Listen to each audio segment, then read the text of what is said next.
Jack lived in a small village on the edge of a dark forest. He was a kind and gentle boy, but he was also very afraid of the dark. One night, Jack had a nightmare. In his dream, he was walking through the forest when he heard a voice calling his name. He followed the voice and it led him to a clearing. In the middle of the clearing, he saw a tall, dark figure.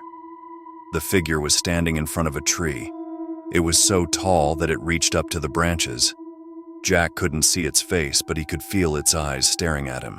Jack was terrified. He tried to run away, but he couldn't move. He was frozen with fear. The figure slowly raised its arm, and Jack knew that it was going to touch him. He closed his eyes and waited for the end. But then he heard a voice. "Jack, wake up!" Jack opened his eyes and found himself in his bed. He was safe. But the nightmare had left a mark on him.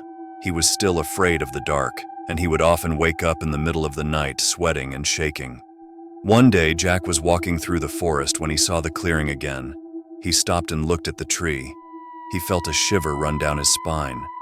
"I know you're there," he said. "I know you're watching me."